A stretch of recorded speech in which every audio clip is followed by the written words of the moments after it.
My name is Valur Gunnarsson. I am a writer. I'm at the moment best known for writing non-fictional but personal books about certain areas, particularly in the former Soviet Union, that I go into personally, and I study the history and the people and the culture, and then I write these fairly large books. At the moment I am in Berlin.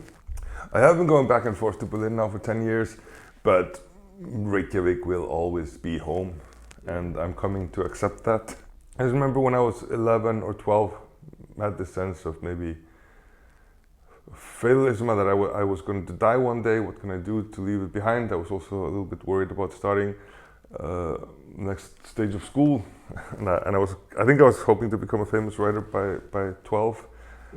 It took a little bit longer than that,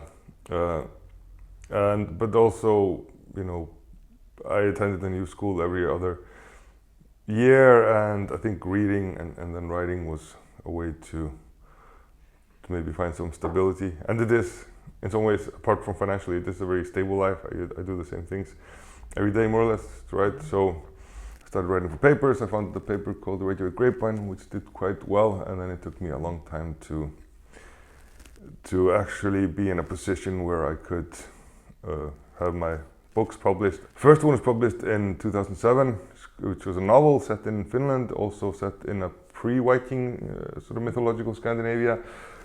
It came out in 2007, and it ruined my career for 10 years. Yeah, my daily routine tends to be the same wherever I go. I mean, not if I'm traveling, but if I stay for any length of time. I found out a long time ago that I don't do anything productive in the mornings anyway. Some writers like to get up very early and get the whole day's writing done before noon. I'm the opposite. So in the morning I go to the gym or to the swimming pool. Then I have lunch. Then after lunch I will answer mails or even meet people or attend to sort of administrative aspects.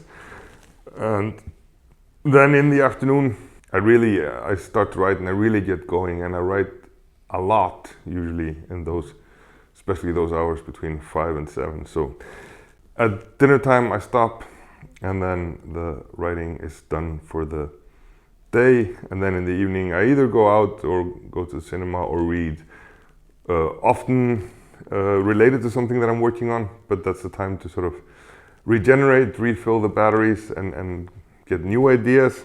And then the morning after, if I'm, for example, swimming, those ideas will coalesce, and then by the time I actually sit down to write, I'm not staring at a blank page, but I already know exactly what I'm going to be writing that day. In September of 2022, I was going to Ukraine. I was already doing research for the book Bjarmalönd. When I came to Košice, I had a lot of material that I had gathered in Ukraine, and a lot of text to go through. And then it was raining, and I sat down and wrote a lot, and like I said, I replicated my life. I went to the gym at the mall, and then I wrote in the afternoon, and in the evenings I would usually go to knihu or maybe read. So in a way, I just lived my normal life.